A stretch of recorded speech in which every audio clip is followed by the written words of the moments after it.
సర్వాధికారి, సర్వము చేసిన సర్వోపకారి, సర్వము నెరిగిన సర్వాధికారి, సర్వము చేసిన సర్వోపకారి, నీతిమంతుని ప్రేమించువాడు, ఇశ్రాయేలును కాపాడువాడు, నీతిమంతుని ప్రేమించువాడు, ఇశ్రాయేలును కాపాడువాడు. ఆరాధన ఆరాధన ప్రభు యేసు క్రీస్తుకే ఆరాధన. హల్లెలూయా హల్లెలూయా రాజుల రాజుకే హల్లెలూయా. ఆరాధన ఆరాధన ప్రభు యేసు క్రీస్తుకే ఆరాధన. హల్లెలూయా హల్లెలూయా రాజుల రాజుకే హల్లెలూయా, రాజుల రాజుకే హల్లెలూయా. ఆరాధన అందరం పదం ఆరాధన ప్రభు యేసు క్రీస్తుకే ఆరాధన. హల్లెలూయా హల్లెలూయా రాజుల రాజుకే హల్లెలూయా, రాజుల రాజుకే హల్లెలూయా, ప్రభువుల ప్రభువే హల్లెలూయా, రాజుల రాజుకే హల్లెలూయా. ఆరాధన ఆరాధన ఆరాధన హల్లెలూయా హల్లెలూయా హల్లెలూయా. ఆరాధన ఆరాధన ప్రభు యేసు క్రీస్తుకి ఆరాధన. హల్లెలూయా హల్లెలూయా రాజుల రాజుకే హల్లెలూయా, రాజుల రాజుకే హల్లెలూయా, రాజుల రాజుకే హల్లెలూయా, ప్రభు యేసు క్రీస్తుకే హల్లెలూయా, ప్రభు యేసు క్రీస్తుకే హల్లెలూయా, సర్వము చేసిన హల్లెలూయా, నీతిమంతుని హల్లెలూయా. ఆరాధన ఆరాధన హల్లెలూయా హల్లెలూయా ఆరాధన ఆరాధన హల్లెలూయా హల్లెలూయా ఆరాధన ఆరాధన హల్లెలూయా హల్లెలూయా రాజుల రాజుకే హల్లెలూయా, రాజుల రాజుకే హల్లెలూయా, రాజుల రాజుకే హల్లెలూయా. దేవానికే స్తోత్రములు ప్రభువా, వందనీయుడా స్తోత్రములు తండ్రి, ఆరాధనీయుడా స్తోత్రములు నాయన, రాజులకు రాజా మహిమకు కళార్హుడా నీకే స్తోత్రములు నాయన. సర్వము ఎరిగిన సర్వాధికారివి నీవు నాయన, నీతిమంతులను ప్రేమిస్తున్నటువంటి గొప్ప దేవుడవు నీవు నాయన, స్తోత్రములు తండ్రి. హల్లెలూయా హల్లెలూయా హల్లెలూయా సర్వము నెరిగిన సర్వోపకారి, ఆరాధన ఆరాధన ప్రభు యేసు క్రీస్తుకే ఆరాధన.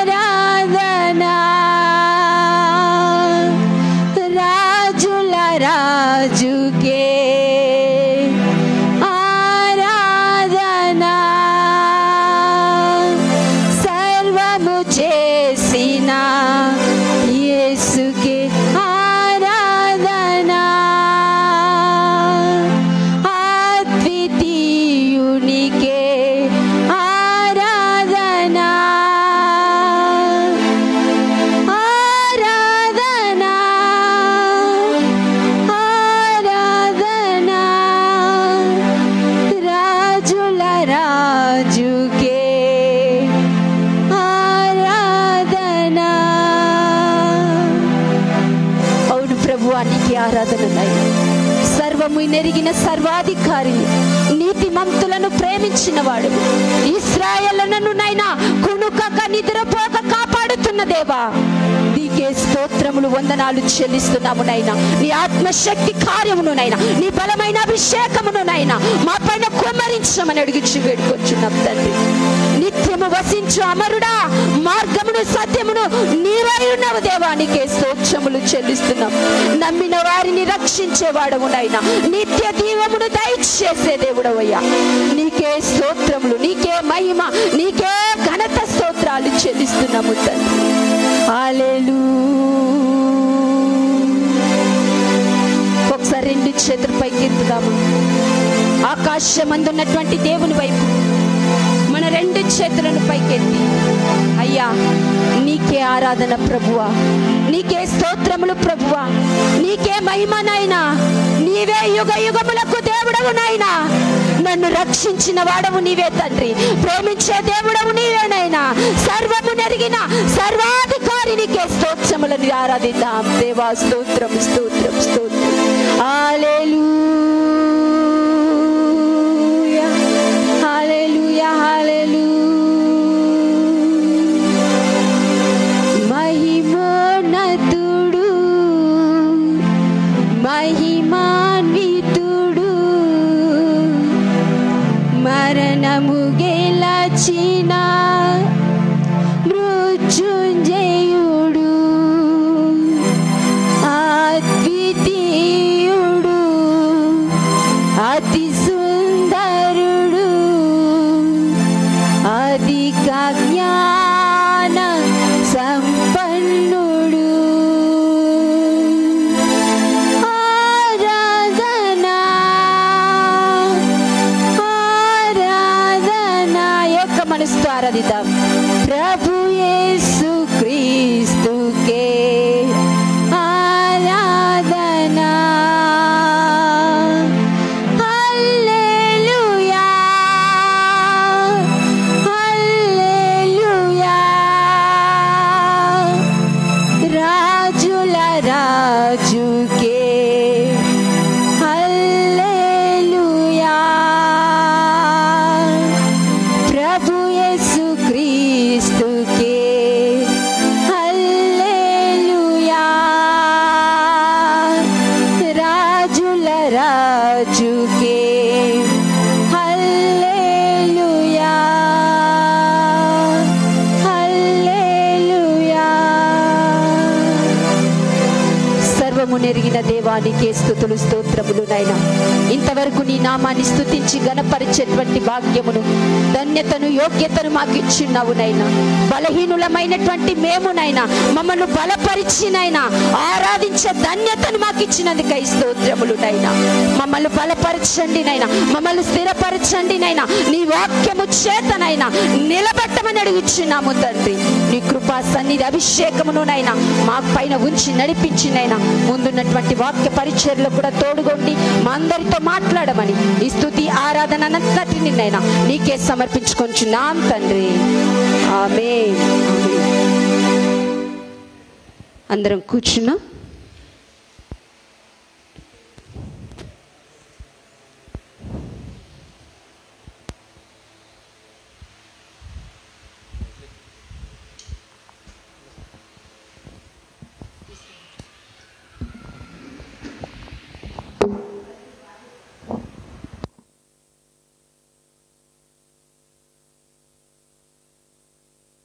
అందరు బైబిల్స్ తీసుకోండి. బైబిల్స్ ఒకటే ఉండేది. ఒకసారి అందరు రెండు చేతుల పైకి ఎత్తుదాం. అందరూ కూడా రెండు చేతులు పైకెత్తి ప్రభును స్తుతించుదాం. డిసిప్లిన్ పెట్టాలి. అందరు రెండు చేతులు పైకెత్తి హల్లెలూయా. ప్రభు అయిన యేసు క్రీస్తు శ్రేష్టమైన పరిశుద్ధమైన నామంలో ఈరోజు ఉపవాస ప్రార్థనకు చేరి వచ్చిన మీ అందరికీ నా హృదయపూర్వకమైన వందనాలు, శుభాలు తెలియజేస్తున్నాను. ఇంతవరకు ప్రభువును చక్కగా పాడి స్తుతించడానికి, ఆరాధించడానికి దేవుడు మనకు మంచి అవకాశాన్ని కల్పించాడు.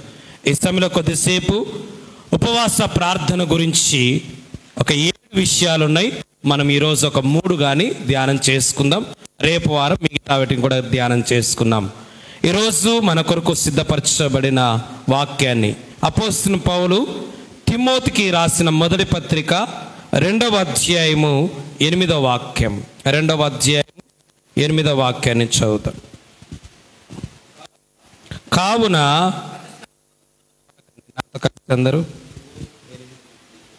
కావున ప్రతి స్థలమందు పురుషులు కోపమును సంశయమును లేని వారై, కొన్ని నోర్లు వినపరాలే, గట్టిగా పలక, లేని వారై పవిత్రమైన చేతులెత్తి ప్రార్థన చేయవలనని కోరుచున్నాను.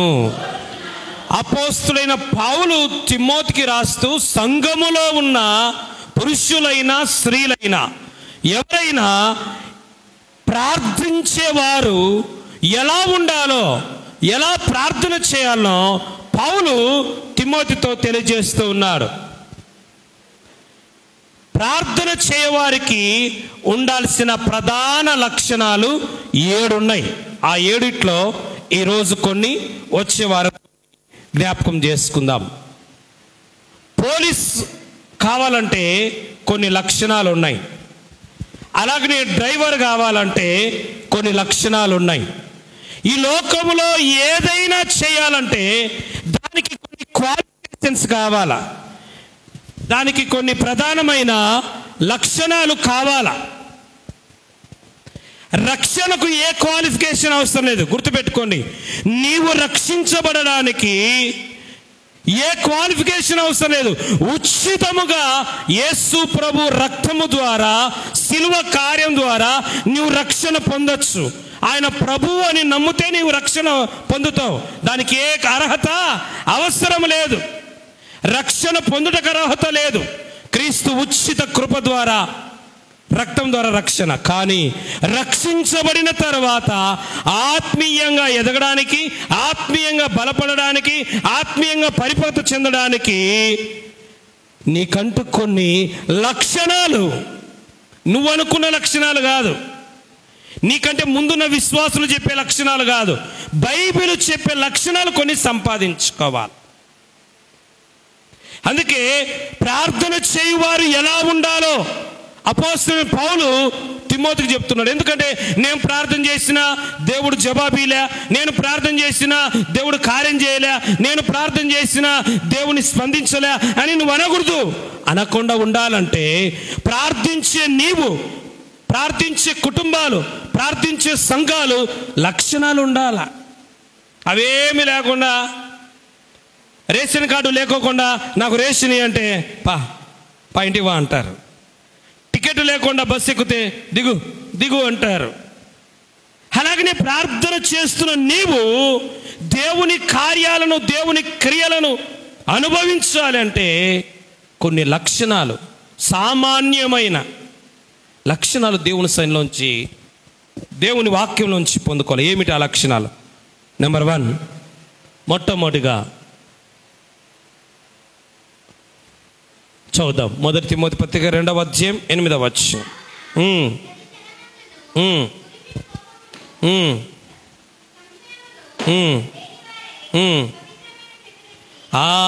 పవిత్రమైన చేతులెత్తి, చాలు.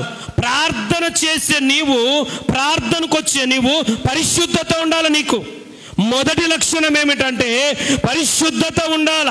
పరిశుద్ధత అనేది లేకోకుండా అపవిత్రమైన నోటితో, అపవిత్రమైన చేతులతో, అపవిత్రమైన హృదయముతో నువ్వు ఏడ్చి మొత్తుకొని ప్రార్థన చేసినా జవాబేమీ ఉండదు, ప్రార్థనకు ప్రతిఫలమేమీ ఉండదు. ఈ నోటితో మాట్లాడినేటన్నీ మాట్లాడి, తినేటన్నీ తినేసి స్తోత్రం నాయనా హల్లెలూయా అంటే ప్రయోజనము. ఈ చేతులతో ముట్టకూడనివన్నీ ముట్టి ఇదే చేతులు పైకెత్తి నువ్వు ప్రార్థన చేస్తే ప్రయోజనము లేదు. అందుకే పవిత్రమైన చేతులు ఎత్తి అని పౌలు ఎందుకన్నాడు? ప్రార్థించే వారికి ఉండాల్సిన ప్రధాన లక్షణాల్లో మొదటిది ఏంటంటే పరిశుద్ధత ఉండాలి. ఏముండాలా? పరిశుద్ధత ఉండాలా. బూతులన్నీ మాట్లాడతారు, దేవుని దగ్గరకు వచ్చి ఎంత ప్రార్థన చేస్తే ఏం లాభం? తినకూడవన్నీ తింటారు, అదే నోటితో ప్రార్థన చేస్తారు. ముట్టుకోవడనివన్నీ ముట్టుకుంటాం ఈ చేతులతో, అదే చేతులు మళ్ళీ పైకెత్తి హల్లెలూయా స్తోత్రం నాయనా తండ్రి అని ప్రార్థన చేస్తాం. ఏం ప్రయోజనం? అందుకే ప్రార్థనకు మోకరించే నీవు మొదట పరిశుద్ధపరచుకోవాలి, పరిశుద్ధత కలిగి జీవించాలి. ఎందుకు పరిశుద్ధంగా ఉండాలా? నువ్వు ఏ దేవునికి ప్రార్థన చేస్తున్నావో, ఏ దేవుని నుంచి సహాయం కోరుచున్నావో, ఏ దేవుని నుంచి నువ్వు ప్రతిఫలం ఆశిస్తున్నావో ఆ దేవుడు పరిశుద్ధుడు. పేతురు రాసిన మొదటి పత్రిక 1వ అధ్యాయము 16వ వచనం, నేను పరిశుద్ధులై ఉన్న ప్రకారము మీరును పరిశుద్ధులై ఉండండి. 14, నేను పరిశుద్ధుడైనాను కనుక ప్రార్థన చేసే నీవు, ప్రార్థనకు వచ్చే నీవు, ప్రార్థనలో పాల్గొనే నీవు పరిశుద్ధంగా ఉండాల. జాగ్రత్త వినండి, ఈ ఒకటే చెప్పి ముగిస్తానేమో సమయం ఉంటే. ప్రార్థించే వారికి ఉండాల్సిన ప్రధాన లక్షణాలలో మొదటిది ఏంటంటే పరిశుద్ధత ఉండాలా. ఏముండాలా? పరిశుద్ధత ఉండాలా. ఎందుకు పరిశుద్ధత కలిగి ప్రార్థించాలంటే దాంట్లో ఒకటి, దేవుడు పరిశుద్ధుడు. ఏ దేవునికి నువ్వు ప్రార్థన చేస్తున్నావో, ఏ దేవునికి నువ్వు మొరపెడుతున్నావో, ఏ దేవుని నుంచి ప్రతిఫలం ఆశిస్తున్నావో ఆ దేవుడు పరిశుద్ధుడు కనుక ప్రార్థించే నువ్వు కూడా. ప్రార్థించే వారికి ఉండాల్సిన ప్రధాన లక్షణం, మొదటి లక్షణము రోమనెంక 1, ప్రార్థించేవారు పరిశుద్ధులై ఉండాలి. ఆ పరిశుద్ధులై ఎందుకు ఉండాలి అంటే దాంట్లో ఎందుకు ఉండాలి పరిశుద్ధంగా? నువ్వు ఏ దేవునికి ప్రార్థిస్తున్నావో ఆ దేవుడు పరిశుద్ధుడు. పరిశుద్ధుడు కనుక నువ్వు ప్రార్థన చేసేది పరిశుద్ధుడు ఉండాలి. అన్యులాగా అన్నీ చేసి చీటికి వచ్చి దేవదూతలాగా ప్రార్థన చేస్తే ప్రతిఫలం ఏమీ ఉండదు. నేను పరిశుద్ధుడును కనుక మీరును పరిశుద్ధులైనా. నువ్వు నాకే కదా ప్రార్థించేది, మరి నేను పరిశుద్ధుడు. మరి నువ్వు నాకు ప్రార్థన చేస్తా, నువ్వు ఎట్లా పడితే అట్లనే నాకు ప్రార్థన చేసి దేవా నాకు ఇవ్వండి కమాండింగ్ చేస్తావే నాకు. అదే దేవుడు అడుగుతాడు. ఏ విషయంలో పరిశుద్ధంగా ఉండాలా? చదవండి ఆ విషయం. 1 పేతురు 1:14.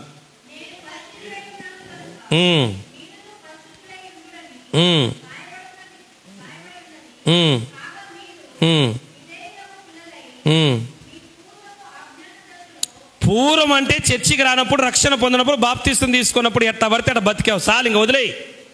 చర్చికి రానప్పుడు, రక్షణ పొందినప్పుడు ఎట్టంటే అట్లా బతికావు, ఇంకా బతుకు వదిలేయి. పూర్వం ఎట్టంటే అట్లా బతికావు,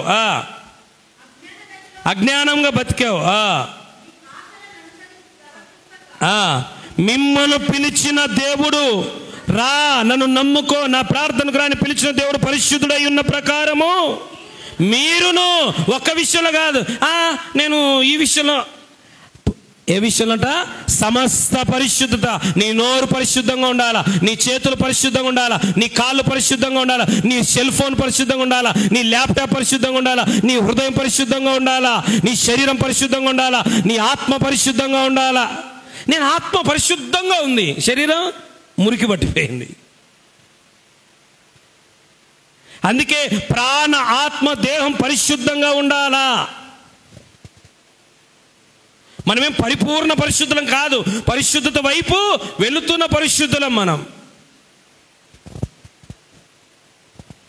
సోమవారం నుండి శుక్రవారం వరకు పాపిష్టి పనులు చేసి శుక్రవారం మాత్రమే వచ్చి పరిశుద్ధమైన దేవా కార్యం చేయనైనా అంటే పోరా పాపి అంటాడు. కనుక ప్రధానంగా నువ్వు రక్షణ పొందినప్పుడు పాపివే, దాన్ని అంగీకరించాడు. రక్షించబడిన తర్వాత కూడా మళ్ళీ పాపిగా ఉండాలనుకోకూడదు మనం. రక్షణ లేనప్పుడు పాపలమే అందరం. ఇప్పుడు పరిశుద్ధపరిచాడు, మళ్ళా పరిశుద్ధపరిచి నువ్వు మళ్ళా చూడకుంటే చూస్తా, మాట్లాడుకుంటే మాట్లాడతా, వెళ్ళకూడని స్థలాలకు వెళ్తా, చేయకూడని చేస్తా, మళ్ళీ అపవిత్రం అయిపోయి నేను ఆన్లైన్ పేరు చేసిన, రాత్రంతా మేలుకొని చేసిన, 3 రోజులు 7 రోజులు ఉపవాసం ఉన్నా, దేవుడు ఏం చేయాలంటే చేసేవన్నీ పాపిష్టి పనులు, మళ్ళీ ప్రార్థన చేస్తే ప్రతిఫలము. కనుక మొట్టమొదటిగా పరిశుద్ధత కలిగి ఉండాలా. ఎందుకు పరిశుద్ధత కలిగి ప్రార్థించాలంటే నా దేవుడు పరిశుద్ధుడు కనుక నేను పరిశుద్ధత కలిగి ఉండాలా, మొదటి విషయం. దాంట్లోనే రెండో విషయం, ఎందుకు పరిశుద్ధత కలిగి ప్రార్థించాలంటే యెషయా గ్రంథము 59వ అధ్యాయము. యెషయా గ్రంథం 59వ అధ్యాయం. మన ఒక విశ్వాసి ఫోన్ చేసింది. ఒక విశ్వాసి ఫోన్ చేసి, ఏ చర్చి విశ్వాసి, మన చర్చినా బయట చర్చినా అని చర్చలు పెట్టాకని, ఇదొక రోగం విశ్వాసులకు. ఫోన్లు చేసుకునేది నీ గురించేనా, వాళ్ళ గురించేనా, దాని గురించేనా, ఎవరి గురించగా, నీ గురించే. మళ్ళీ వేరే గలను ఎందుకు అడుగుతావు? యెషయా గ్రంథము 59వ అధ్యాయము 1వ వచనం.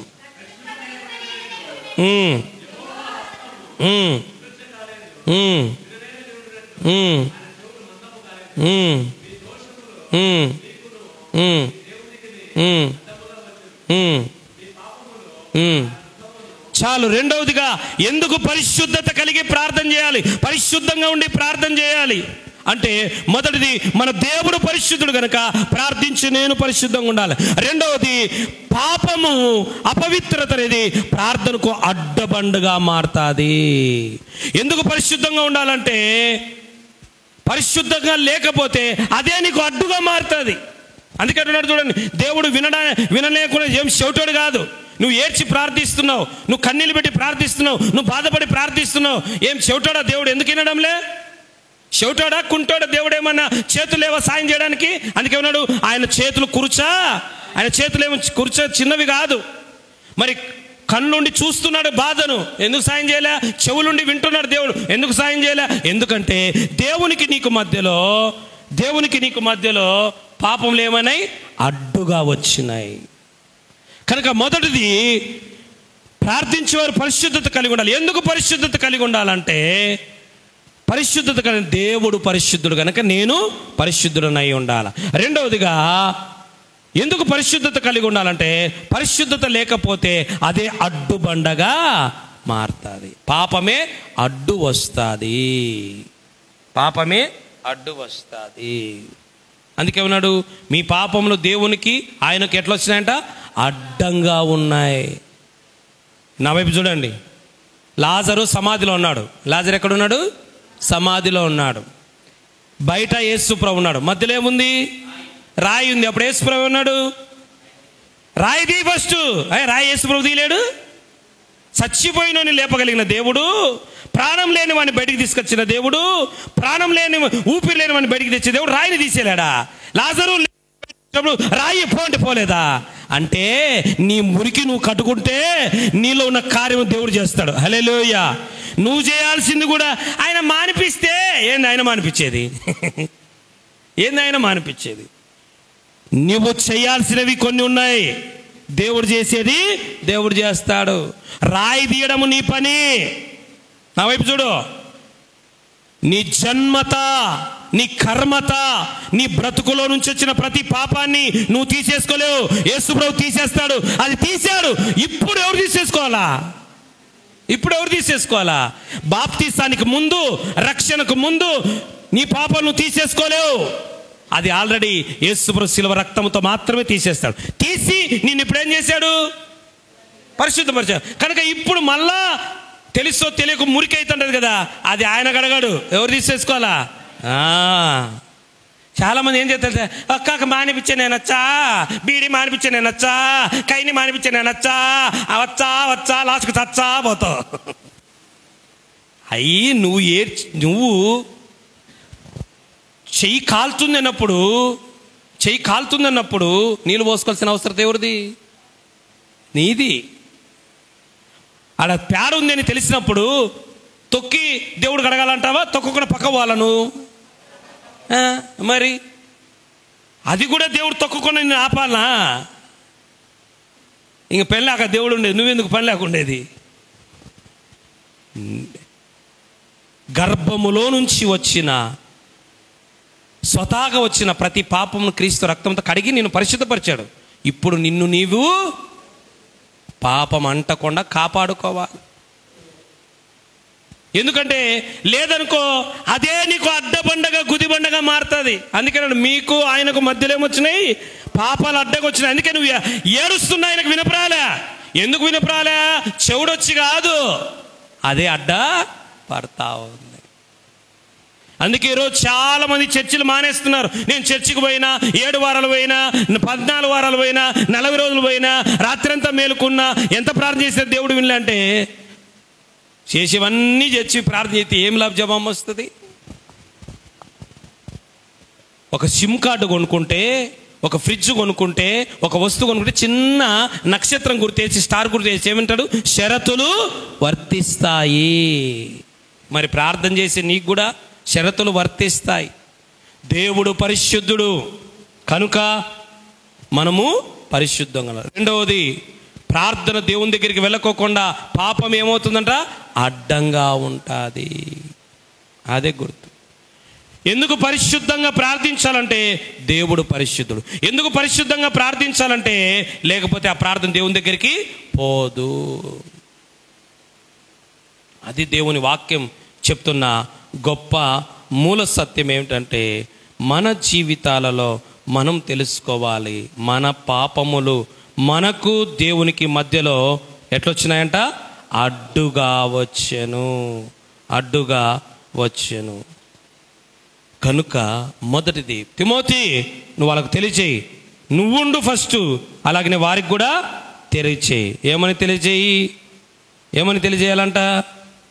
పరిశుద్ధత కలిగి ప్రార్థన చేయాలా, పరిశుద్ధత కలిగి ప్రార్థన చేయాలని దేవుని యొక్క వాక్యం సెలవిస్తుంది. మూడోదిగా దేవుని వాక్యం సెలవిస్తుంది ఎందుకు పరిశుద్ధత కలిగి ప్రార్థన చేయాలని దేవుని యొక్క వాక్యం సెలవిస్తుంది. యోహాను సువార్తలో దేవుని వాక్యం సెలవిస్తుంది, ఆయన పాపుల మనవి ఆలకించడు. ఏం చేయడంట? పాపుల మనవి ఆయన ఆలకించడు. ఏం చేయడంట? ఆలకించడు. చూద్దాం 9వ అధ్యాయం.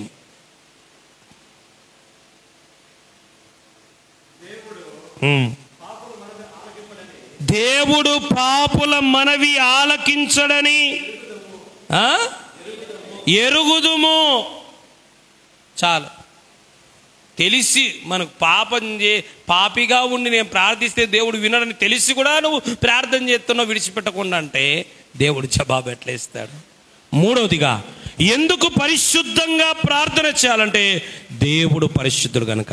ఎందుకు పరిశుద్ధంగా ప్రార్థన చేయాలంటే రెండవదిగా పాపము అడ్డుగా వస్తుంది కనుక.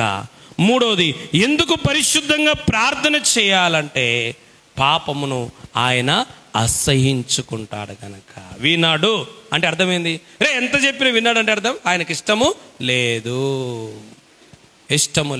అని అర్థం. మూడవది, ఎందుకు పరిశుద్ధంగా ఉండాలంటే, ఎందుకు పరిశుద్ధంగా ప్రార్థించాలంటే మూడవదిగా పాపిగా ప్రార్థించడం ఆయనకి ఇష్టము లేదు. ఆయనకి ఇష్టం లేదు.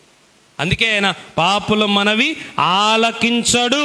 ఆయనకి ఇష్టము లేదు, ఆయన అసహించుకుంటాడు.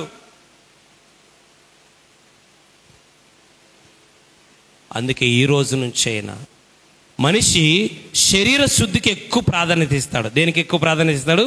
శరీర శుద్ధికి ఎక్కువ ప్రార్థన ఇస్తాడు. కానీ మనస్సు శుద్ధి ఉండాలా, ఆత్మశుద్ధి ఉండాలా, ఈ రెండిటికి ఎక్కువ శుద్ధి ఉండాలి. ఇప్పుడు ఒక విషయం చెప్పండిరా, నువ్వు కాళ్ళు మంగడు, చాలామంది పల్లెలకు పోతాం కదా ప్రార్థనకు, రామ కూర్చో, కాళ్ళు కడుక్కోలే పచ్చడు, కాళ్ళు కడుక్కోపోతే దేవుడు ప్రార్థన తిన్నాడా?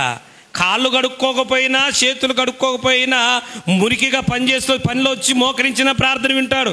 శరీరం మురికితో ఉన్న ప్రార్థన వింటాడు. కానీ ఎందుకు క్లీన్గా ఉండాలంటే కూర్చున్న మేము భరించాలి కనుక పక్కన వాళ్ళము. కానీ దేవునికి కావాల్సిన నీ శరీర శుద్ధి మాత్రమే కాదు, అంతరంగ శుద్ధి కావాలా, ఆత్మశుద్ధి కావాలా. అప్పుడు దేవుడు ఘనమైన కార్యాలు చేస్తాడు మన జీవితంలో, బలమైన కార్యాలు చేస్తాడు దేవుడు, అద్భుత కార్యాలు. చూడండి ఆ మాట, అది చెప్పుకొని ముగించుకుందాం. యెహోషువ గ్రంథం 4వ అధ్యాయం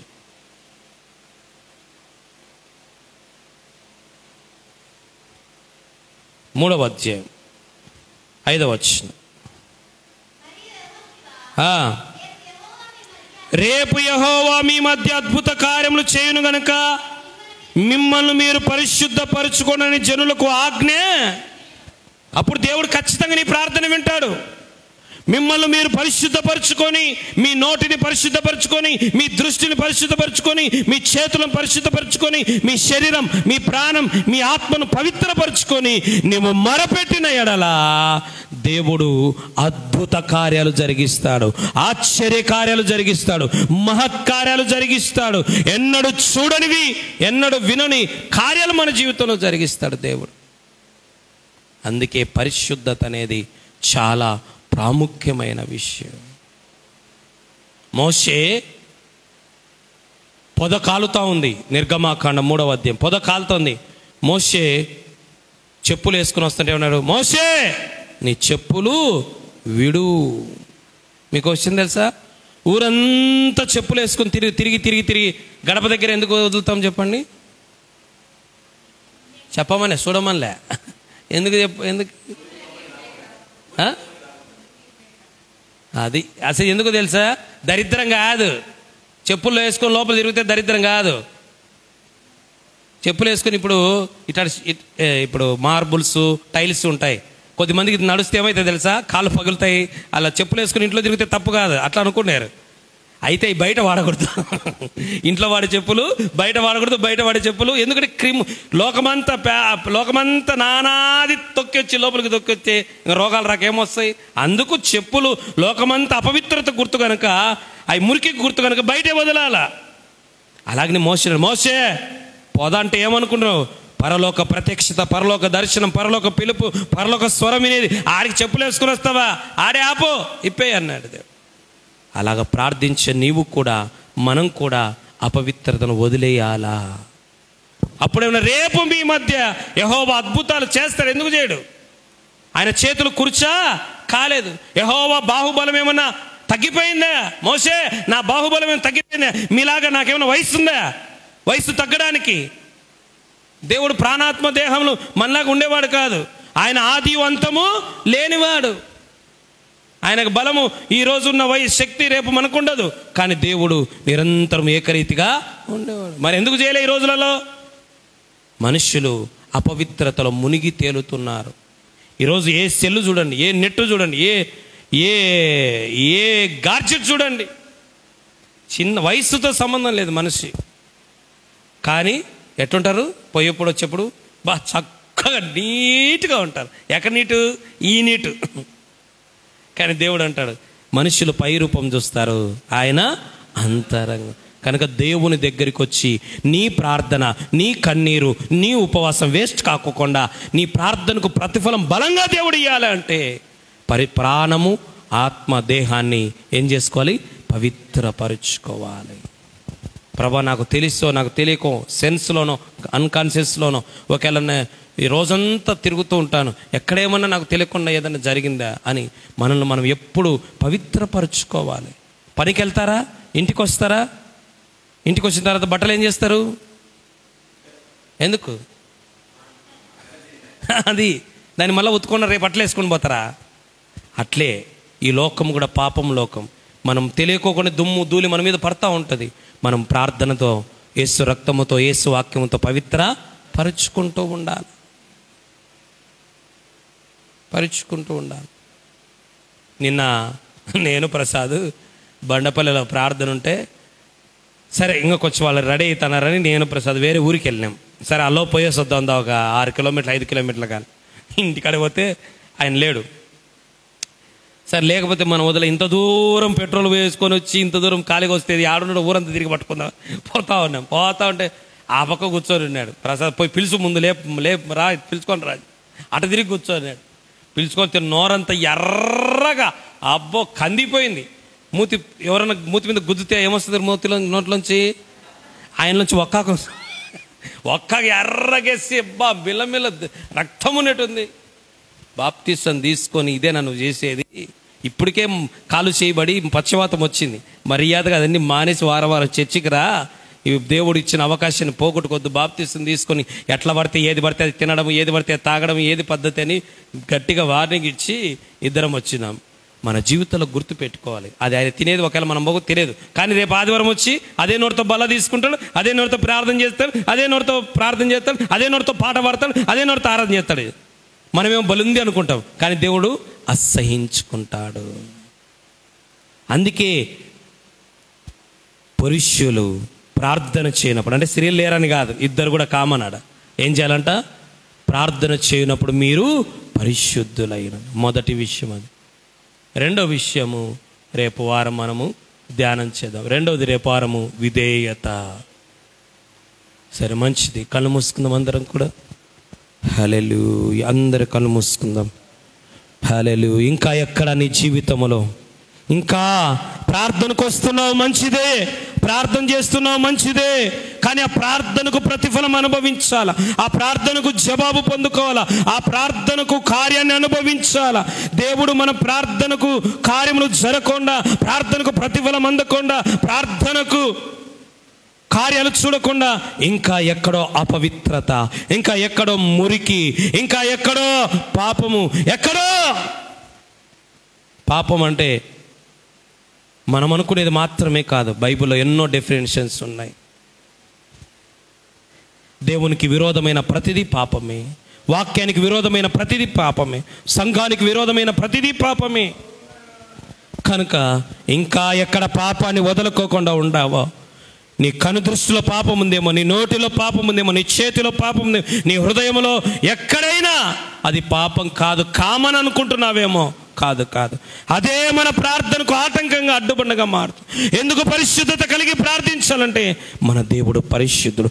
ఎందుకు పరిశుద్ధత కలిగి ప్రార్థించాలంటే ఆ పరిశుద్ధతే మన ప్రార్థన దేవుని దగ్గరికి తీసుకెళ్ళేది, లేకపోతే పాపం అడ్డగా నిలబడదు. ఎందుకు పరిశుద్ధత కలిగి ప్రార్థన చేయాలంటే పరిశుద్ధతను దేవుడు ఇష్టపడతాడు, పాపాన్ని దేవుడు అసహించుకుంటాడు. ప్రభువా, ఆ రోజు అన్నాడు యెహోషువ, నేను అద్భుతం చేయాలని నీ బిడ్డలు అనుకుంటున్నారు కదా, చేస్తా, మిమ్మల్ని మీరు పవిత్రపరచుకోండి. ఈరోజు దేవుడు అంటున్నాడు వాక్యం ద్వారా, దేవుడు నీ జీవితంలో అద్భుతం చేయాలనుకుంటున్నాడు, నీ కుటుంబంలో అద్భుతం చేయాలనుకుంటున్నాడు, మన బ్రతుకుల్లో మన సంఘాలలో అద్భుతాలు చేయాలి, ఆశ్చర్యకార్యాలు చేయాలి. మనం అనుకున్న కార్యాలు ప్రార్థన ప్రతిఫలము దేవుడు ఇవ్వాలంటే, ప్రభువా ఇంకా ఎక్కడ నేను పరిశుద్ధపరచబడాలి, ఇంకా నేను ఎక్కడ శుద్ధి చేయబడాలి నాయనా, ఇంకా ఎక్కడ నేను నాయనా ప్రభువా కడగబడాలి నాయనా అని ఒకసారి మనల్ని మనం పరిశీలించుకుందాం. ఎవరైనా ప్రేరేపించమని ఒక్కరు ప్రార్థించి